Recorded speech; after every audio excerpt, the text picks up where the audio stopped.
Hello friends, study with Saurabh YouTube channel पे आपका स्वागत है। जैसा कि आप लोग जानते हैं कि हम लोग पटना हाई कोर्ट स्टूडेंट है, उसकी तैयारी स्टार्टिंग से ही करते आ रहे हैं। तो अब मेंस की जो तैयारी है उसमें हम लोग ऐसे टॉपिक को देख रहे हैं। ये हमारा लगभग 5वां या 6ठा ऐसे टॉपिक होगा। हम इससे पहले 5 से 6 ऐसे टॉपिक्स पे वीडियो आ चुके हैं। थोड़ा मुझे टाइम कम मिलता है, जिस कारण से रेगुलर वीडियोज़ नहीं आ पाते हैं, इसके लिए सॉरी। तो हम आज देखेंगे एक टॉपिक जो कि वन नेशन वन इलेक्शन। आप जानते होंगे, एक राष्ट्र एक चुनाव, ये काफ़ी जो वार्निंग इशू है भारत के लिए। ठीक है, तो ये जो मेंस है, जो पटना हाई कोर्ट असिस्टेंट का जो मेंस है, असिस्टेंट सेक्शनल ऑफिसर, उसका मेंस लिखने का जो तरीका, जो ऐसे लिखने का है, उसको हम सबसे आसान तरीके में देखेंगे कि किस तरह से एक ऐसे अच्छा ऐसे एक लिखा जाए। ठीक है, क्या कौन कौन सी बातों का ऐसे लिखते समय ध्यान देने की आवश्यकता है। तो चलिए वीडियो को देखते हैं। यदि आपको हमारा वीडियोस अच्छे लगते हों तो आप हमारे चैनल को सब्सक्राइब और वीडियो को लाइक शेयर कमेंट जरूर कर दें, जिससे हमसे ज़्यादा से ज़्यादा लोग जुड़ सकें और जो हमारा कंटेंट है उससे लाभ लेकर अपनी जॉब है उसको सुनिश्चित कर सकें। ठीक है, जो वीडियो को जो शेयर जरूर करें, जिससे ज़्यादा से ज़्यादा लोग हमसे जुड़ें। ये हमारा टेलीग्राम का क्यूआर कोड है और आपको लिंक भी मैं टेलीग्राम का डिस्क्रिप्शन में दे दूंगा, तो आप जो हमारे टेलीग्राम चैनल से जुड़ सकते हैं। ठीक है, तो सबसे पहले हम डिस्कस करेंगे कि जो एक ऐसे होता है उसमें कौन कौन सी चीज़ों पे हमको फोकस करने की आवश्यकता होती है। तो ऐसे एक जो होता है वो 3 पार्टों से मिलकर बना होता है।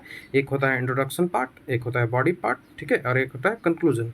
हमें तीनों पे इक्वली फोकस करने की आवश्यकता होती है। ठीक है, और जो सबसे इफेक्टिव होता है वो आपको इंट्रो लिखना होता है। ठीक है, उसके बाद यदि आपने अच्छा इंट्रो लिख दिया तो उसको इंट्रो को अनुसार बॉडी पार्ट में उसको एक्सप्लेन करने की अच्छे से आवश्यकता होती है। यदि चेक करने वाला इन 2 चीज़ों से सेटिस्फाई हो जाता है तो आपको कंक्लूजन बेस्ट लिखना होता है। ठीक है, क्योंकि आप जब ऊपर से अच्छा लिखते आते हैं ना और नीचे जाके गड़बड़ कर देते हैं तो वो समस्या पैदा करती है। इस कारण से जो कंक्लूजन होता है उसे आपको इससे भी अच्छा लिखने की आवश्यकता होगी। जब आप अच्छा लिखेंगे, इसी तरह से आपको अच्छे से अच्छे अंक प्राप्त हो सकते हैं। ठीक है, तो हमें इन इन 3 चीज़ों पे ही हम फोकस करेंगे। तो चलिए इंट्रोडक्शन पार्ट को देखते हैं कि कैसे हम इंट्रोडक्शन को स्टार्ट करेंगे। ठीक है, तो जैसा कि मेरे पहले जो वीडियोस हैं उनमें भी मैंने ये सब चीज़ें बताई है कि इंट्रोडक्शन पार्ट को आप 4 तरीके से डिफाइन कर सकते हो। ठीक है, ये मेरा तरीका है। ठीक है, मैं ऐसे ही लिखता हूँ।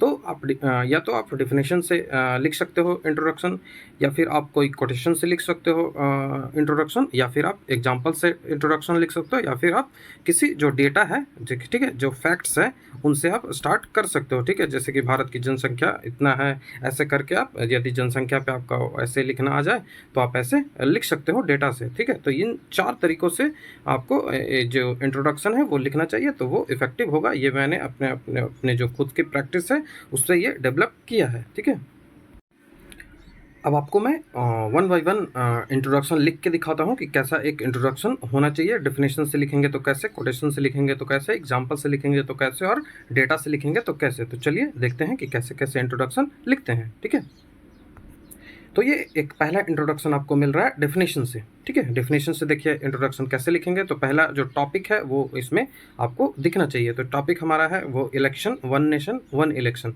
ठीक है, तो इलेक्शन टॉपिक आप ध्यान में रखकर इसको लिख सकते हो इंट्रोडक्शन एक। तो यहाँ पे देखिए हम क्या इंट्रोडक्शन लिखते हैं। तो the idea of one nation one election is about structuring the Indian election by cycle in manner such that elections to the Lok Sabha and the state assembly are synchronised together. ठीक है, दोनों को एक साथ कराने का जो तरीका है, मतलब डेफिनेशन हम बस लिख रहे हैं कि वन नेशन वन इलेक्शन है, उसका मतलब क्या है। ठीक है, general election for Lok Sabha and state assemblies are held at gap of 5 year in India. ठीक है, तो इस तरह से आप एक नॉर्मल सा डेफिनेशन लिख सकते हो, जो कि एक अच्छा डेफिनेशन होगा। ठीक है, और इस तरह से आप डेफिनेशन जो डेफिनेशन है उससे एक इंट्रोडक्शन आप लिख सकते हो। ठीक है, एक दूसरा भी इंट्रोडक्शन आपको दिखाता हूँ जो कि डेफिनेशन से ही लिखा गया है। ठीक है, ये दूसरा इंट्रोडक्शन है जो कि डेफिनेशन से ही लिखा गया है। यहाँ पढ़ सकते हैं कि one nation one election proposes that simultaneous elections be held in all states and Lok Sabha in a gap of 5 years. This will involve the restructuring of Indian election cycle in a manner that elections to be state and the center synchronized. ठीक है, synchronize नहीं है। This would mean that the voters will cast their vote for electing members of Lok Sabha and the state assembly on a single day at the same time, ठीक है, और इन phase manner, और मतलब हो सकता है चुनाव आयोग यदि एक दिन नहीं करवा पा रहा है तो वो कई दिनों में इसे करवा सकता है, लेकिन जो चुनाव होंगे वो एक साथ ही होंगे, ठीक है, वो यही। तो इस तरह से आप एक डेफिनेशन से भी स्टार्ट कर सकते हो, वो भी एक इफेक्टिव डेफिनेशन से इंट्रोडक्शन स्टार्ट करना होता है, ठीक है। फिर से एक आपको डेफिनेशन से ही मिलता है कि डेफिनेशन से इंट्रोडक्शन कैसे तैयार किया जाए। तो India is a sovereign socialist, democratic and republic country. The concept of democracy as visualized by the constitution presupposes the representation of the people in parliament and a state legislative by the method of election. At present, election to the Lok Sabha and each Vidhan Sabha are carried out using a first past post election system, ठीक है। इसमें ये first past post है, एक system है, ठीक है। Polity जब मैं आपको पढ़ाऊंगा या फिर कभी वैसी मिलेगी ज़रूरत पड़ेगी तो मैं फर्स्ट पास्ट पोस्ट होता है क्या इसके बारे में चर्चा कर लूँगा। यदि आपको इस पर इन्फॉर्मेशन चाहिए तो आप टेलीग्राम से जुड़ जाइए, वहाँ मैं आपको इसके बारे में लिख के बता दूंगा कि ये फर्स्ट पास्ट पोस्ट जो सिस्टम है वो क्या होता है। Due to which India witnesses approximately 5 election per year, ठीक है। ये नीति आयोग का डेटा है, उसी को यहाँ पे यूज़ किया गया है, ठीक है। नीति आयोग का डेटा है। नीति आयोग ने एक डेटा दिया था कि उसने कहा था ना, जैसे इसको हम आगे भी डिस्कस करेंगे, कि नीति आयोग ने कहा था कि पिछले जो 30 साल है ना, पिछले 30 सालों में हर वर्ष ऐसा कोई वर्ष नहीं रहा जहां एवरेज 5 इलेक्शंस नहीं हुए हैं, ठीक है। तो ये नीति आयोग का डाटा था, उसी को हमने यहाँ पे यूज़ कर लिया है। अब देखिए यहाँ पे एक कोटेशन से आपको मिलेगा इंट्रोडक्शन कैसे लिख सकते हो, ठीक है। तो वन नेशन, ये कोटेशन जो है वो प्राइम मिनिस्टर मोदी के द्वारा बोला गया है, ठीक है। One nation one election is not just a discussion point, it is the need of the country. Due to the election being held every month, the development journey of our country is being affected and resources and human capital are being wasted, ठीक है। A deeper study and discussion are needed on it, and my suggestion is presiding officers can lead such discussions. ये मोदी के द्वारा बोला गया था, तो उसी को यहाँ पे मैंने सीधा कॉपी पेस्ट कर दिया है, उठा के यहाँ पे डाल दिया है। तो एक इस तरह से भी कोटेशन से आप डेफिनेशन स्टार्ट कर सकते हो। आप ये भी कोटेशन यूज कर सकते हो, ये प्राइम मिनिस्टर मोदी है, बोल रहा हूँ मोदी, प्रणब मुखर्जी हैं, राष्ट्रपति उस समय हुआ करते थे, ठीक है, अभी ये चेंज हो गए हैं। यहाँ इनका कहना है कि लगातार चुनाव के चलते योजनाएं लटक जाती है, सामान्य जनजीवन प्रभावित होता है, जिससे न सिर्फ जरूरी सेवाओं पर असर पड़ता है बल्कि चुनाव ड्यूटी में ह्यूमन रिसोर्सेज भी बेकार जाते हैं। तो ये भी आप यूज कर सकते हो। ये कब बोला था? तो साल 2016 में संसद का जो संयुक्त सत्र हुआ था, ज्वाइंट जो पार्लियामेंट का सेशन हुआ था, उनमें राष्ट्रपति प्रणब मुखर्जी ने ये जो वाक्य है, ये जो सेंटेंस है, ये कोटेशन है, ये बोला था, ठीक है। तो आप इसको भी यूज कर सकते हो। अब देखिए यहाँ पे आपको एक मिलेगा एग्जाम्पल्स के थ्रू इलेक्शन, जो इंट्रोडक्शन है वो एग्जाम्पल्स के थ्रू देंगे, ठीक है। इसमें एग्जाम्पल्स और डेटा को मिलाकर हम लिखेंगे, ठीक है। एग्जाम्पल्स प्लस डेटा दोनों को साथ में लेकर हम शो करने की कोशिश करेंगे, यह दिखाने का प्रयास करेंगे कि ये जो इलेक्शंस होते हैं बार बार, उनसे जो ह्यूमन कैपिटल है और रिसोर्सेज है उनकी कितनी बर्बादी होती है, और इससे कैसे निजात पाया जाए, और क्यों वन नेशन वन इलेक्शन जो है वो उसकी जो इंडियन गवर्नमेंट है, उसकी इंडियन गवर्नमेंट की नीड है, ठीक है। तो उसी को हम जानने का यहाँ पे प्रयास करेंगे, ठीक है। तो यहाँ इंट्रोडक्शन एग्जाम्पल से आप दे सकते हैं कि when the first election of the Lok Sabha took place in 1952, ठीक है, उस समय 53 पार्टियां थी, ठीक है, ठीक है, 53 पार्टियां थी, और जो इलेक्शंस हुआ था, और उसमें 1774 जो है वो कैंडिडेट पार्टिसिपेट किए थे, और उस समय 11 करोड़ पैसे खर्च हुए थे। और वहीं यदि हाल ही के जो लोकसभा इलेक्शंस हुए थे उनमें बात करें तो 2019 में जो इलेक्शन हुआ, ठीक है, प्राइम मिनिस्टर के लिए लोकसभा का जो चुनाव हुआ उसमें, तो यहाँ पे 610 पॉलिटिकल पार्टियां जो थी वो कंट्रीब्यूट की थी, पार्टिसिपेट की थी, और अराउंड 9000 कैंडिडेट इसमें भाग लिए थे, ठीक है। और इसमें लगभग 60,000 करोड़ रुपए खर्च हुए थे, ठीक है। 60,000 करोड़ रुपए आप समझ सकते हो कितने हैं, ठीक है, कहाँ 11 करोड़ खर्च हुए थे, यहाँ पे कहाँ 60,000 करोड़ खर्च हुए हैं। आप देख सकते हैं एक्सपेंसेस जो है वो कितनी बढ़ गई है। तो आप इन डेटाज को यूज़ करके एक एग्जाम्पल सेट कर सकते हो कि ये जो इंट्रोडक्शन जो वन नेशन वन इलेक्शन है, ये इसकी कितनी नीड पड़ती है। ठीक है, आप आगे और यूज कर सकते हो, जैसे इन्हीं चीज़ों को, डेटा को एग्जांपल्स के साथ हम यूज कर सकते हैं कि जैसे जो इलेक्शंस हुआ था वही चीज़ें यहाँ पे मैं से फिर से रिपीट किया है कि 60,000 करोड़ खर्च हुआ था। ठीक है, उस समय 60,000 करोड़ खर्च हुआ था। ठीक है, जो कि आप एग्जाम्पल्स यदि देंगे ना तो वो ज़्यादा इफेक्टिव होगा। आप वहाँ पे लिख सकते हैं कि ये जो 60 करोड़ खर्च हुआ था ना, 60,000 करोड़, ये जो इंडिया का एनुअल हेल्थ बजट जो होता है ना, उसके अकॉर्डिंग, मतलब 19-20 में जो एनुअल हेल्थ बजट था उतना खर्चा हमको इलेक्शन करवाने में लग गया। आप समझ सकते हैं कि ये जो पैसे है उसका कितना वेस्ट है। ठीक है, कितनी बर्बादी है पैसे की। आप इस जो डेटा है इससे एक अनुमान आपको लगा जा सकता है कि 2019 में जब इलेक्शन हुआ था तो उसमें 60,000 करोड़ खर्च हुआ था, और जो एनुअल हेल्थ बजट है भारत का वो लगभग उस जो 19-20 में था वो कितना था, तो 62, मतलब 60 के आसपास ही था, 62,000 करोड़ था। ठीक है, तो ये लगभग सिमिलर था। तो आप समझ सकते हैं कि कितनी पैसे की बर्बादी हुई थी। उसके बाद आपको मैन पावर भी तो बर्बाद होता है। जैसे 2019 के इलेक्शंस का ही मैंने डेटा यहाँ पे कलेक्ट किया है, तो इसमें लगभग 2,60,000 पैरामिलिट्री फोर्सेज लगे थे। ठीक है, 2,60,000 इसमें पैरामिलिट्री फोर्सेज लगे थे। उसके बाद 10 लाख यहाँ पे पुलिस जो ऑफिसर्स थे उनकी डिप्यूट किया गया था, उनको काम करने के लिए दिया गया था। और अप्रॉक्सीमेटली 85 लाख जो पाथ टाइमर थे जो कि ऑर्गेनाइज करते थे इलेक्शंस को पोलिंग बूथ पे, वो डिफरेंट कॉन्स्टिट्यूंसी में, वो गवर्नमेंट एम्प्लॉय ही तो थे। इसके बाद आप कुछ और फैक्ट्स यूज कर सकते हैं कि जैसे टीचिंग कैसे इससे प्रभावित होता है, ये सब हम बॉडी पार्ट्स में आगे चल के देखेंगे भी। तो आप टीचर्स भी उनमें यूज होते हैं। तो इन सब का डेटा देकर आप एग्जाम्पल एक तैयार कर सकते हो। आप एक जो लिख सकते हो कि कैसे ये जो इलेक्शंस हैं वो one nation one election India के लिए एक फ़ायदेमंद चीज़ होने वाला है। ठीक है, उसके बाद आप एक कोटेशन यूज कर सकते हो कि जो SY कुरैशी हैं, ये फॉर्मर इलेक्शन जो चीफ कमिश्नर रह चुके हैं, उन्होंने कहा था कि election is fundamental root of corruption in India.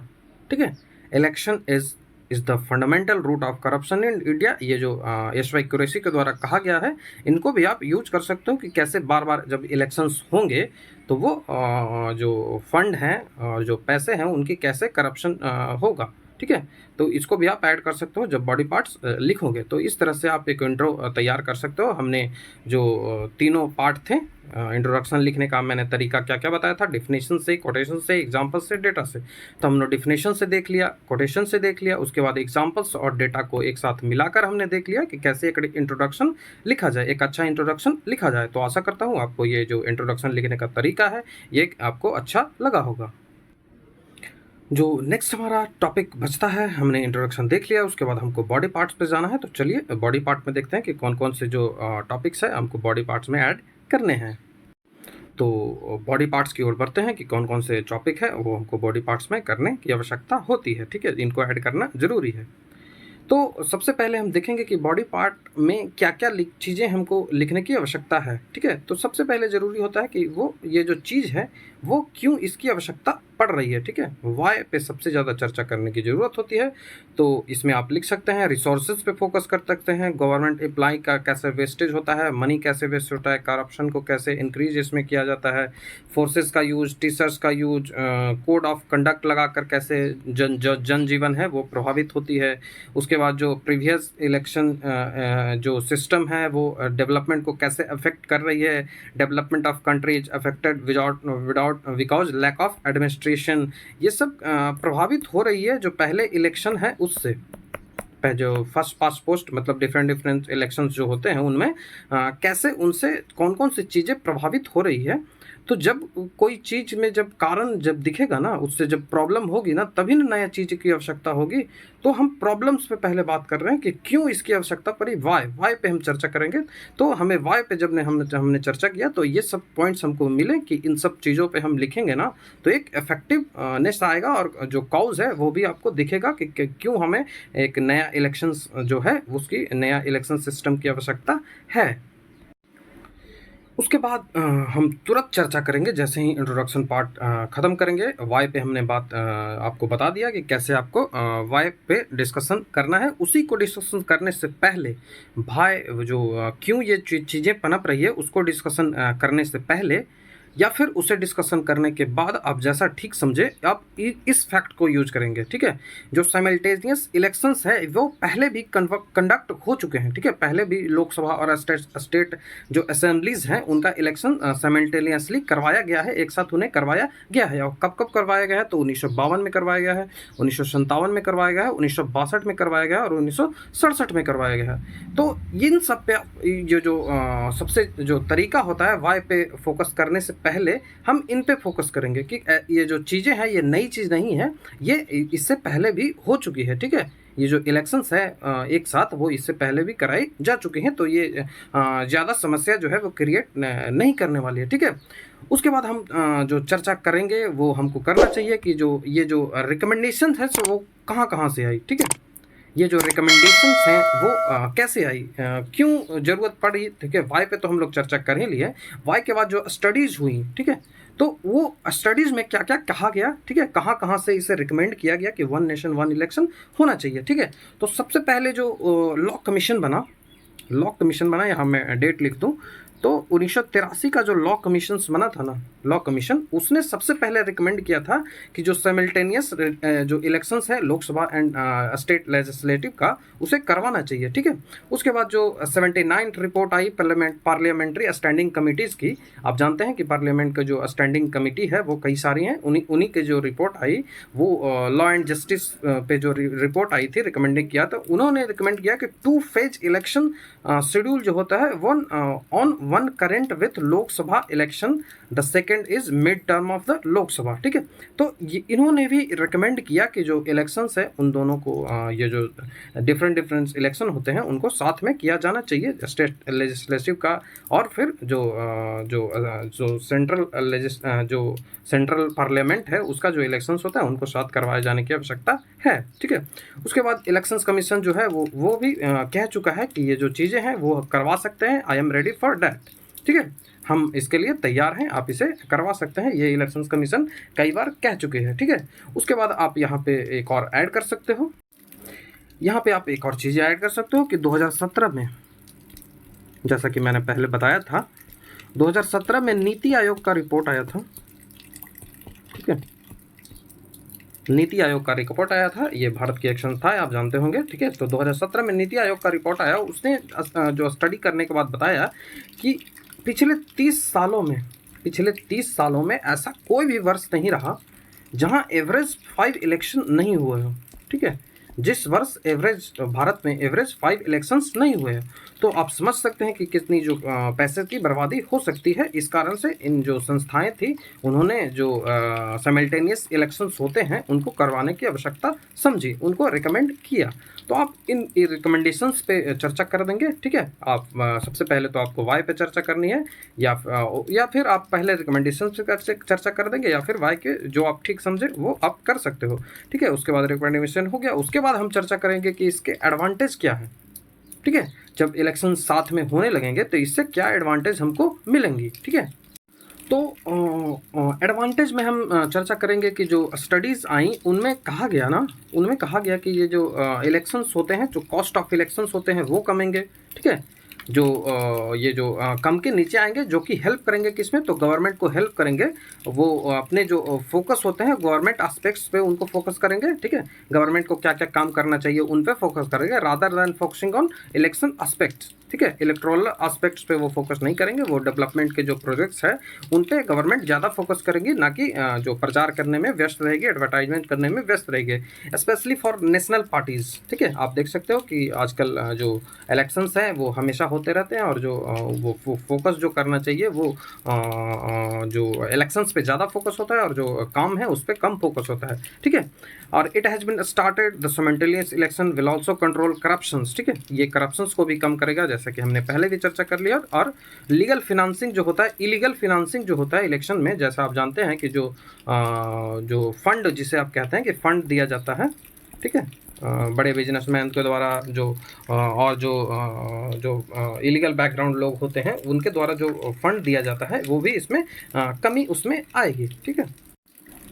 आगे आप लिख सकते हैं कि ये जो वन नेशन वन इलेक्शन जो सिस्टम है ये इंडिया के लिए काफ़ी नेसेसरी है, क्योंकि ये इंडिया जैसे कंट्री में ये आपको ये जो करप्शंस होते हैं उनको कम करेगा। ठीक है, ब्लैक मनी जो है उनको कम करेगा। वो कैसे कम करेगा? तो जो उनके by keeping a check on it and will definitely reduce the election expenses. आगे चलकर ये इलेक्शन एक्सपेंसेस को कम करेगा। ठीक है, वो भी काफ़ी अधिक मार्जिन से कम करेगा। ठीक है, ऑर्गेनाइज जब हम वन नेशन वन इलेक्शन करेंगे वो 5 ईयर के बाद, तो ये आपको सबसे जो ज़रूरी होगा कि ये जो वर्कर होते हैं, गवर्नमेंट जो एम्प्लॉयज़ होते हैं, उन पे बर्डन कम होगा, जिससे वो अपने जो काम है वो अपने काम में फोकस करेंगे, ना कि ये इलेक्शंस करवाने में फोकस करेंगे। जैसे टीचर हैं, उनको इलेक्शंस का ड्यूटी दे दिया जाता है, और कई सारे वर्कर्स हैं गवर्नमेंट एम्प्लॉय, उनको इलेक्शंस में काफ़ी काम करना पड़ता है। ठीक है, जैसे ब्लॉक में आप देख रहे होंगे अधिकारी होंगे या फिर एम्प्लॉयज होंगे, उनको कैसे इलेक्शंस के समय कितनी व्यस्तता झेलनी पड़ती है। ठीक है,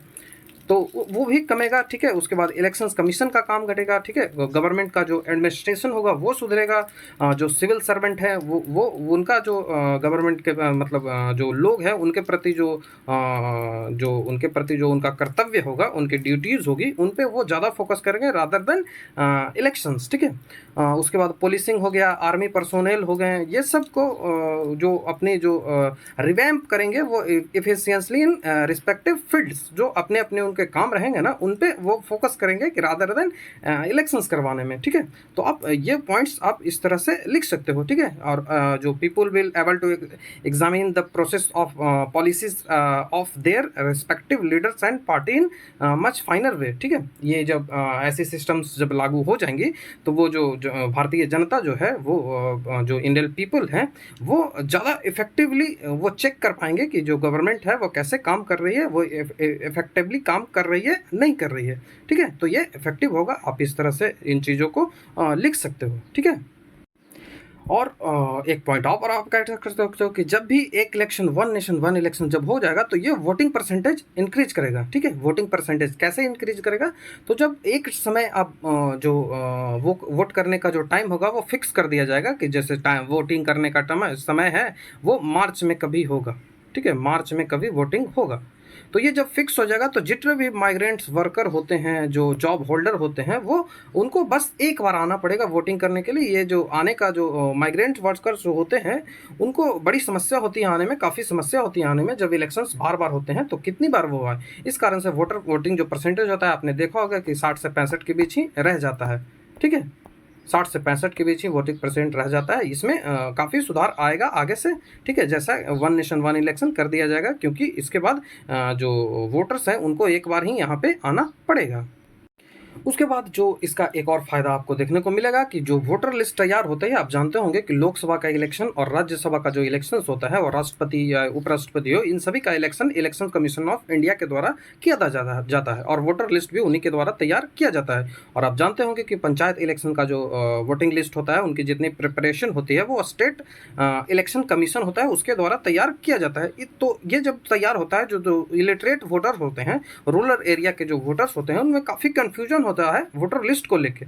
तो ये भी कन्फ्यूजन आपको यहाँ पे दूर हो जाएगी जब एक इलेक्शन करवाया जाएगा। तो आप इस पॉइंट्स को भी लिख सकते हैं, ये भी आपके ऐसे को इफेक्टिव बनाएगा।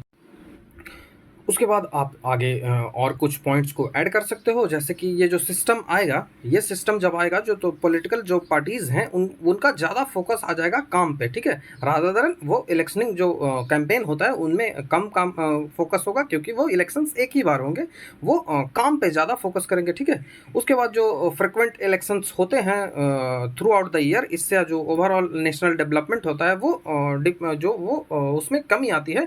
तो वो भी जो नेशनल डेवलपमेंट होता है उसमें आपको काफ़ी ग्रोथ देखने को मिलेगा, ऐसी जब system one nation one election जैसी सिस्टम लागू होगी तब।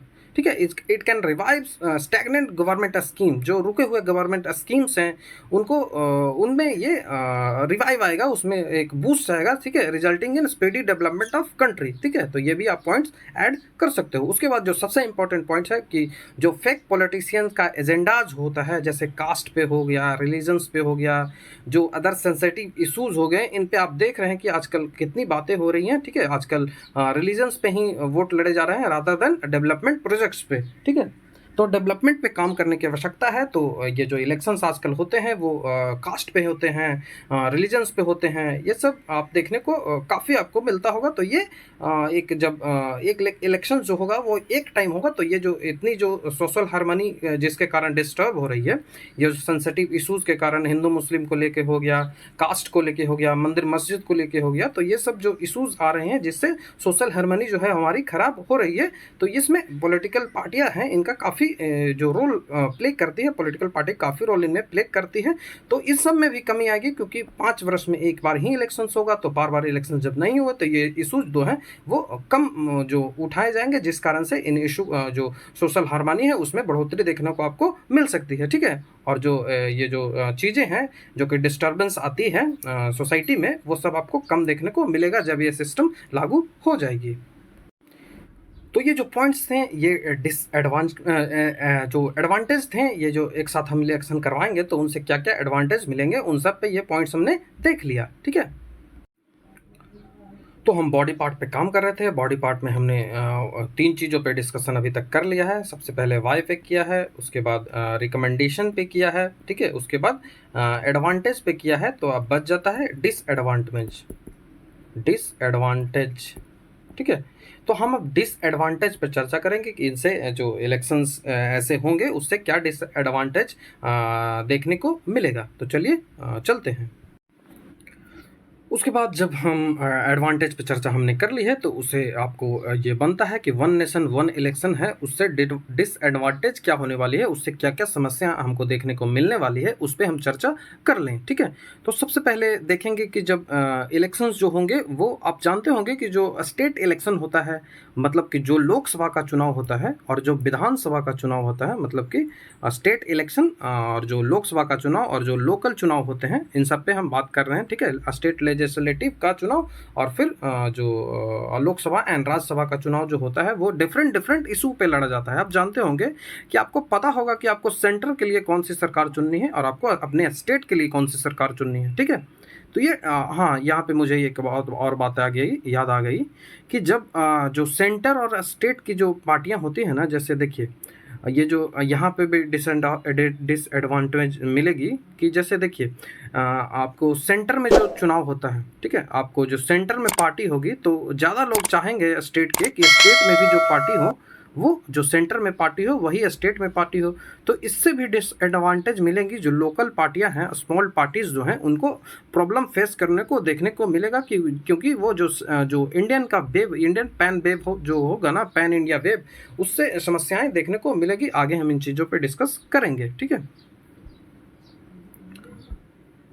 तो ये जो असेंबली जो होता है इलेक्शन, जैसे रीजनल पार्टीज जो होते हैं वो लोकल इशू पे फोकस करते हैं, और जो नेशनल पार्टीज होते हैं वो टारगेट करते हैं नेशनल इशू को।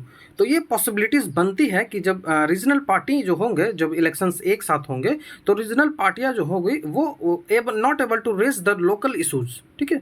वो जो अपने लोकल इशूज़ होंगे वो उनको उतने इफेक्टिवली जो है वो रेज नहीं कर पाएंगे जितनी लोकल चुनाव में, ये लोकल इलेक्शंस में ये करते थे, ठीक है। तो ये समस्याएं आएंगी क्योंकि जो पॉलिटिकल एडजस्टमेंट ऑफ जो कि पॉलिटिकल एडजस्टमेंट ऑफ जो रीजनल एंड स्मॉल जो पार्टीज होंगी उन पर उनको इंडेंजर्ड में डालेंगे। ये सबसे बड़ी समस्या जो है वो जो पॉलिटिकल पार्टीज जो हैं, स्मॉल पॉलिटिकल पार्टी, उनके द्वारा वो जो बताया जा रहा है, ठीक है।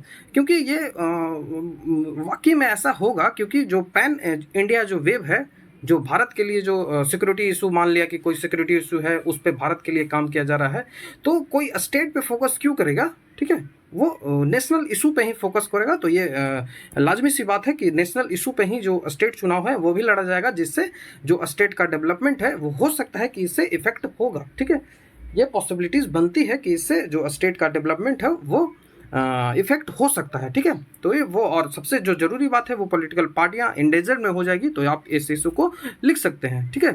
जो रीजनल पार्टियां होगा वो एबल नहीं होंगे, उनके जो नेशनल पार्टीज़ के जो टर्म्स इलेक्शन एक्सपेंडिचर्स जो होते हैं उतना वो खर्चा नहीं कर सकते हैं, ठीक है।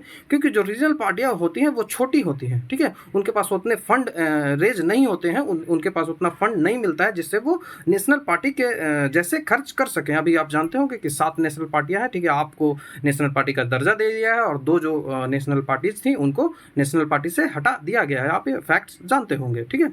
तो नेशनल पार्टियों के पास ज़्यादा पैसा होता है तो वो खर्चे ज़्यादा करते हैं, ठीक है। तो इलेक्शन एक्सपेंडिचर्स वो नहीं कर पाएंगे, स्टेट जो पार्टियां हैं वो उतनी नेशनल एक्सपेंडिचर नहीं कर पाएंगी, जिस कारण से ये हो सकता है कि उनके जो एडवर्टाइजमेंट है उनको करने में वो असफल हो, वो कम एडवर्टाइजमेंट करे, जिनसे जो नेशनल इश्यूज है उन पे ज़्यादा फोकस हो, और जो गवर्नमेंट हो वो ऐसी चुनी जाए, जो सेंट्रल में गवर्नमेंट हो वही स्टेट में गवर्नमेंट चुनी जाए। तो ये इफेक्टिव होगा, ठीक है। ये इफेक्ट करेगा उन सब पे, जो लोकल पॉलिटिकल पार्टीज हैं उन पे इफेक्ट करेगा, ठीक है।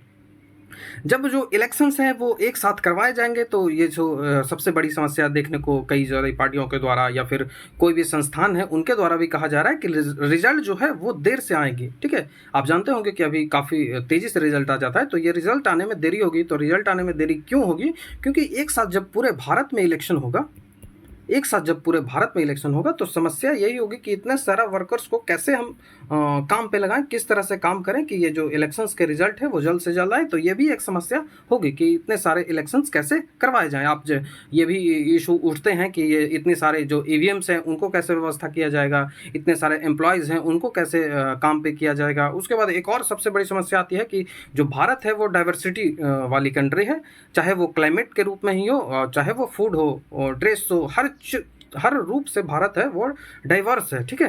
तो यदि कोई इलेक्शन लद्दाख में करवाने की आवश्यकता है, और जब हम प्लेन एरिया में वो इलेक्शन करवा रहे हैं, तो मान लिया कि प्लेन एरिया में जो इलेक्शन हो रहा है उस समय लद्दाख में बर्फबारी हो रही है, तो आप बताइए कि आप ही बताइए वो कैसे इलेक्शन होगा, बर्फबारी में क्या इलेक्शन हो सकती है? तो ये समस्या भी देखने को वहाँ पे मिलेगी, ठीक है।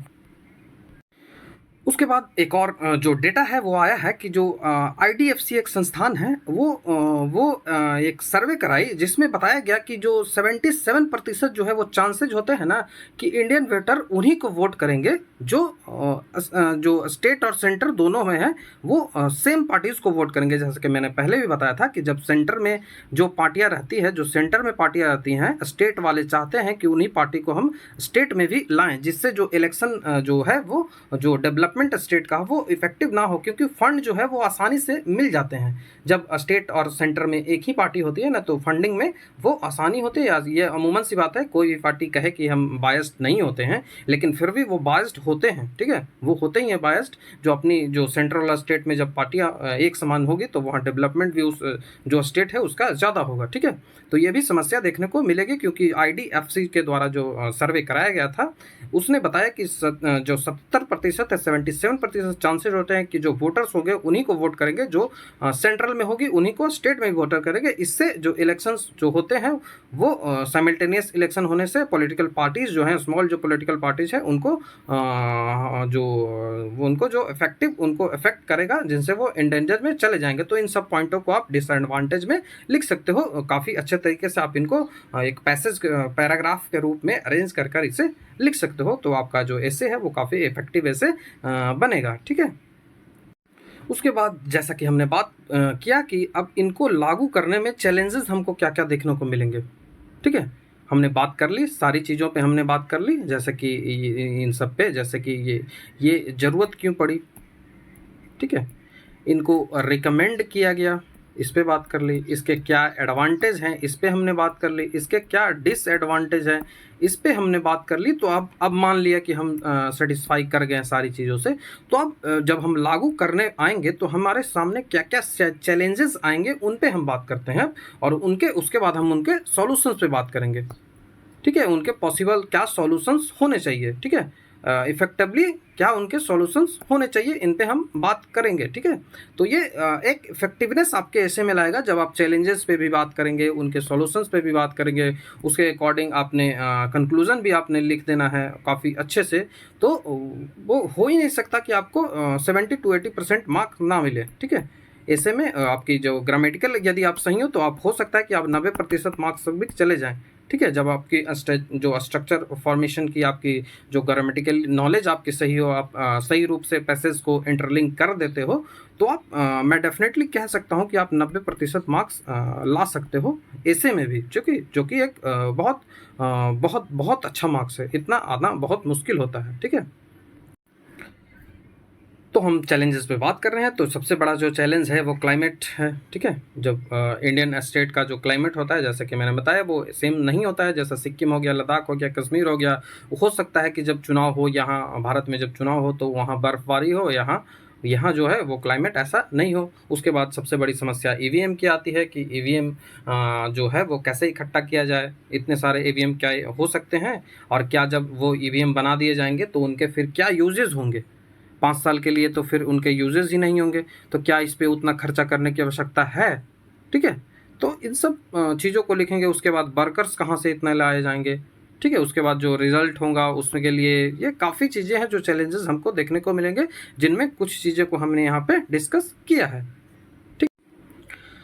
अब हम जो अगला सेक्शन है वो हम डिस्कस करेंगे कि जो लीगल डिफ़िकल्टीज़ हैं वो इन जो इफेक्टिव इलेक्टिंग करने में रिकमेंड जो वन नेशन वन इलेक्शन है, वो साइमल्टेनियस इलेक्शन जब करवाएंगे तो हमारे सामने लीगल डिफ़िकल्टीज़ कौन-कौन सी आएगी। क्या हमको कॉन्स्टिट्यूशनल अमेंडमेंट करने पड़ेंगे?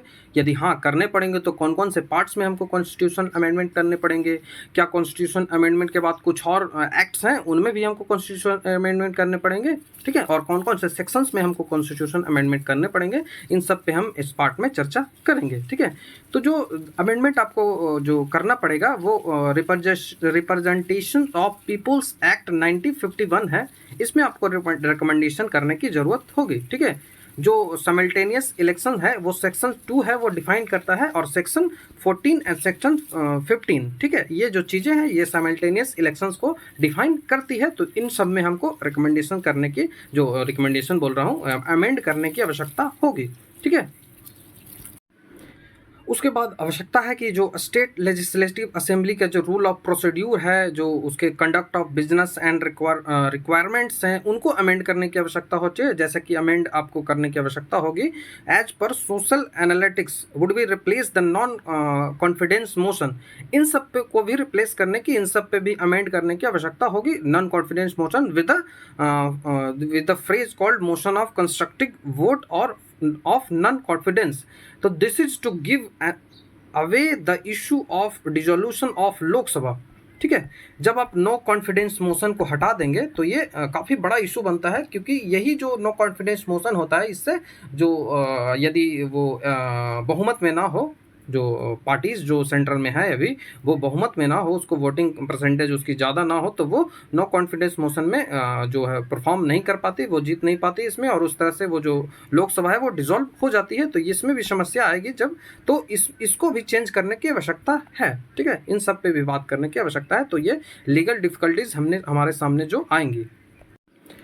उसके बाद कुछ जो कॉन्स्टिट्यूशन हमारा है, हमारा जो संविधान है, उसमें कुछ अमेंडमेंट्स की ज़रूरत होती है। जैसे कि साइमल्टेनियस इलेक्शन करवाने के लिए आपको आर्टिकल 83 में कुछ अमेंडमेंट करने की आवश्यकता होगी, क्योंकि आर्टिकल 83 जो कहता है वो कहता है कि जो टेन्यूर होगा वो हाउस का, वो लोकसभा एंड राज्यसभा का वो होगा, ठीक है? इसके टेन्यूर के बारे में चर्चा करती है, तो इस पे जो है वो बात करने की आवश्यकता होगी, इस पे अमेंड करने की आवश्यकता होगी।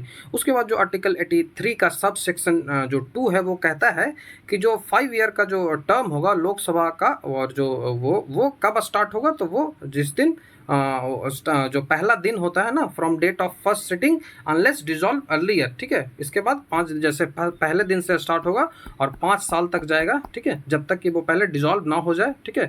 ठीक है, तो ये होगा। उसके बाद 172 का 1 जो 172 का सब सेक्शन 1 वो कहता है कि 5 ईयर का टेन्यूर होगा स्टेट लेजिस्लेटिव के लिए, तो इसमें भी अमेंड करने की आवश्यकता हमको होगी, ठीक है? उसके बाद जो आर्टिकल 83 का जो 2 है वो constitutional provide that when a proclamation of emergency is the in the operation, जब इमरजेंसी हो, तो इमरजेंसी की ही बात कर रही है कि इमरजेंसी हो तो हाउस का जो टर्म होता है वो पीरियड को वो एक्सटेंड कर दिया जाता है पीरियड के लिए, नॉट एक्सटेंडिंग 1 ईयर, ठीक है? वो 1 ईयर से ज़्यादा के लिए एक्सटेंड नहीं किया जाता है। तो इसमें भी कॉन्स्टिट्यूशनल अमेंडमेंट की आवश्यकता होगी, ठीक है? ठीक है, तो इसमें भी कॉन्स्टिट्यूशन अमेंडमेंट करने की आवश्यकता होगी, तो आर्टिकल 83 का 2 भी हम कॉन्स्टिट्यूशन अमेंडमेंट के तहत लाना पड़ेगा। उसके बाद सिमिलर जो प्रोविजन होते हैं वो स्टेट लेजिस्लेटिव असेंबली के लिए होते हैं, आर्टिकल 172 के 1 में, ठीक है। उसके बाद जो 85 का 2 का बी होता है, सब सेक्शन में भी सब सेक्शन बी है, वो कॉन्स्टिट्यूशन कहता है कि जो president with the power of dissolve the Lok Sabha, ठीक है। तो जो प्रेसिडेंट है, इंडियन जो प्रेसिडेंट है, उनको ये पावर होता है कि वो लोकसभा को डिसॉल्व कर दें, ठीक है। तो इसमें भी अमेंड करने की आवश्यकता होगी। Similar provision of dissolution of state legislative assembly by the governor of state provided article 172 का बी, ठीक है। 172 बोल रहा हूँ, सॉरी, 174 का जो सब सेक्शन 2 का सब सेक्शन जो बी होता है, उसमें इस बात की चर्चा की गई है। तो ये सब जो पॉइंट्स हैं, ये सब जो चीज़ें हैं, इनको अमेंड्स करने की आवश्यकता होगी, ठीक है। उसके बाद जैसे कि मैंने पहले भी चर्चा कर लिया है कि रिप्रेजेंटेशन ऑफ पीपुल एक्ट 1951 है, इसके भी सब सेक्शन 2, ठीक है, सेक्शन 2, उसके बाद सेक्शन 40 और सेक्शन 15, इन सब पे, इन तीनों में सुधार करने की आवश्यकता है, ठीक है। तो ये जो लीगल अमेंडमेंट्स थे कॉन्स्टिट्यूशन में, वो हमको यहाँ करने की नीड है। अब सबसे बड़ी जो समस्या आती है, ये जो समस्या सबसे बड़ी आती है, जो कि आप लीगल समस्या में ही रख सकते हैं, कि जो हमेशा तो इलेक्शन होते ही रहता है। तो 5 साल इसका पूरा हुआ, जैसे मान लिया कि यूपी का 5 साल चल रहा है अभी, और बीच में ही इलेक्शन हो जाए, ठीक है, बीच में ही लोकसभा और राज्यसभा का इलेक्शन हो जाए, और यूपी का अभी 5 साल में 3 साल ही पूरा हुआ है, तो 2 साल तो इसका बचा हुआ भी है ना, और आप एक साथ इलेक्शन करवा देंगे तो ये 2 साल कहाँ जाएगा? कैसे ये पार्टियां जो है वो सेक्रीफाइस करने के लिए 2 साल तैयार होंगे? तो ये समस्या आगे आके बनती है कि जो स्टेट हो गया वो जो उनका जो फुलफिल वो नहीं कर पाए अपने जो ईयर्स हैं, तो वो रिमेनिंग पीरियड के लिए वो कैसे काम करेंगे? तो state could be required to let go their regional identity, ठीक है। तो ये भी समस्या आगे हमको देखने को मिलेगी कि उनको जो रीजनल आइडेंटिटी है वो उनके खोने का खतरा रहेगा, और उन्हें सेक्रीफाइस ये करना ही पड़ेगा, नहीं तो ये चीज़ें हैं वो नहीं आएंगी। This is where we should look at both regionalism and Indian fascism and in hand. ये दोनों चीज़ें हमको होनी चाहिए, तभी ये जो समस्या का समाधान होगा, ठीक है। तो ये भी समस्या आपको देखने को मिलेगी। उसके बाद हम चलते हैं इनके सॉल्यूशंस पे, कि किस तरह से इनके सॉल्यूशंस हमको दिए जाएं।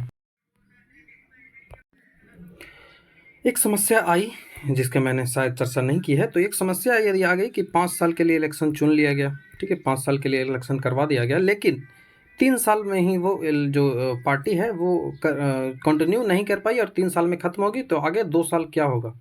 ठीक है, तो इसके लिए काम किया जाना चाहिए कि जो थर्ड लीडिंग पर्सन हो या सेकंड लीडिंग पर्सन हो, उनको इनवाइट करना चाहिए कि वो हाउस में आए और अपनी जो बहुमत है उसको साबित करें, और गवर्नमेंट को जो फॉल कंप्लीट नहीं हो पाई उनको लीड करें। तो ये समस्या, इसको ऐसे समाधान किया जा सकता है। सेकंड अमेंडिंग, जो सबसे पहला अमेंड हम इसी में करेंगे, जब ये समस्या आएगी तो इसको अमेंड करने की जरूरत है। उसके बाद जो सेकंड अमेंडमेंट होगी, second is amending to the constitution of certain extent and provide that any assembly whose term is ending with in 6 month to the Lok Sabha elections after or before, मतलब कोई भी जो स्टेट लेजिस्लेटिव है जिसका election जो होने वाला है वो एंड कर रहा है 6 मंथ के पीरियड में, ठीक है, ये जो सेंट्रल इलेक्शन इसको मान ले तो 6 मंथ बिफोर या फिर 6 मंथ आफ्टर, ठीक है। तो ये जब कर रहा हो तो उसका जो elections for the can happen with the date of the Lok Sabha, मतलब कि वो जो इलेक्शंस है वो उनको लोकसभा के साथ ही करवा देने की आवश्यकता है। ये हम अपने आप से सॉल्यूशंस दे रहे हैं, ठीक है, ये कोई हम अपने जो हमारा जो दिमाग काम कर रहा है उसके हिसाब से हम सॉल्यूशंस दे रहे हैं, जो कि हो सकता है कि जो पढ़ने वाला हो उसको सेटिस्फाई कर सके। तो आप इस तरह से अपने जो सॉल्यूशंस है वो देंगे। उसके बाद synchronising only the elections of Lok Sabha and Rajya Sabha, ये भी हम कर सकते हैं कि जो इलेक्शंस हो वो लोकसभा और राज्यसभा का ही सिंक्रोनाइज करें, आप प्रेसिडेंट्स का ना करें, और जो लोकल चुनाव जो होते हैं उन पे फोकस करें, उनको तो साथ में करवाने की आवश्यकता है ही। तो ये सब आप सॉल्यूशंस दे सकते हो। उसके बाद एक और सॉल्यूशंस आप दे सकते हैं जो कि थोड़ा सा कम पॉसिबल दिखता है, कि ये रेडिकल सॉल्यूशन है कि स्विच आप कर रहे हैं, switch presidential form of government where the president is not accountable to the house, ठीक है। ये जो प्रेसिडेंशियल जैसा कि अमेरिका में है उस तरह से आप स्विच कर सकते हो, जिसमें जो प्रेसिडेंट होता है वो हाउस के लिए वो अकाउंटेबल नहीं होता है, जिस कारण से उन्हें ये जो समस्याएं हैं नहीं देखनी पड़ती है। जैसे कि आप देख सकते थे वो जो लोकसभा का डिसॉल्व करने का जो पावर है वो प्रेसिडेंट के पास ही होता है, तो ये सब समस्याएं देखने को नहीं मिलेगी। उसके बाद जो एक डेट फिक्स कर दे, जैसे कि अमेरिका में होता है, जो इलेक्शंस का एक डेट फिक्स कर दे, तो ये समस्या देखने को नहीं मिलेगी। तो आप इस तरह से भी सॉल्यूशंस दे सकते हो, ठीक है। उसके बाद there is no doubt of implementation of the one nation one election bill involve some logistic cost, ठीक है। इसमें तो लॉजिस्टिक कॉस्ट आएंगे ही, जैसे ईवीएम खरीदना पड़ेगा, उतने सारे व्यवस्था करने पड़ेंगे, but there will be saving of other accounts, जैसे ये जो एक्सपेंडिचर है वो रिड्यूस होगा, which would result in saving, ठीक है। वो जो आपको जो सेविंग होगा गवर्नमेंट की वो काफ़ी तेज हो जाएगी। तो हमने इंट्रोडक्शन पे बात कर लिया। बॉडी पार्ट में जो सेक्शंस हमारे बने थे, 4 सेक्शंस हमने बनाए थे, कि जो वाई पे हमने सबसे पहले चर्चा की, उसके बाद हमने रिकमेंडेशंस पे चर्चा की, उसके बाद हमने चर्चा की कि ये जो इसके एडवांटेज क्या हैं, उसके बाद जो डिसएडवांटेज क्या हैं उस पर हमने चर्चा की, उसके बाद जो लीगल जो चीज़ें हैं वो लीगल चैलेंजेस हमारे पास क्या आ रहे थे, कौन कौन से कॉन्स्टिट्यूशन अमेंडमेंट और एक्ट में सुधार हमको करने की आवश्यकता थी, इस पर हमने चर्चा की। नॉर्मल क्या चैलेंजेस आ रहे थे उस पर हमने चर्चा की। क्या हमने जो सॉल्यूशंस हमने जो दिए उस पर हमने चर्चा की। ये सब हम बॉडी पार्ट में चर्चा कर लिए, ठीक है। अब हम नेक्स्ट जो हमारा है वो कंक्लूजन है, तो हम कंक्लूजन पार्ट की ओर बढ़ते हैं कि कैसे एक गुड कंक्लूजन हमको दिया जाए। तो चलिए कंक्लूजन की ओर बढ़ते हैं। आप एक जो पॉजिटिव कंक्लूजन है वो इस तरह से दे सकते हो कि जो ये इशू है वन नेशन वन इलेक्शन है, वो लागू हो या ना हो, इस पे सबसे पहले जो काम हमारा करना है वो पॉलिटिकल पार्टीज़ को आपको एक साथ आके कॉर्पोरेट करके डिबेट इस पे स्टार्ट करना चाहिए। और वह जब डिबेट आ जाए इस पे जो कई सारे तर्क वितर्क हो जाएं, उसके बाद इसको पब्लिक ओपिनियन के लिए छोड़ें, ठीक है। उसके बाद जो पब्लिक इसको कंसीडर करेगी, हम जो एक मैच्योर डेमोक्रेसी हैं, तो उसके बाद जो आउटकम आएगा उसको डिबेट के बाद जो आउटकम आएगा उसको फॉलो किया जाएगा। तो इस तरह से आप एक कंक्लूजन है वो लिख सकते हैं कि there need to be a consensus of whether the country needs one nation one poll or not. All political parties should at least cooperate in debating this issue. Once the debate started, the public opinion can be taken into the consideration. India being a mature democracy can then follow the outcome of debate. तो इस तरह से आप एक conclusion लिख सकते हो। एक और मैं कंक्लूजन आपको लिख के दिखाता हूँ।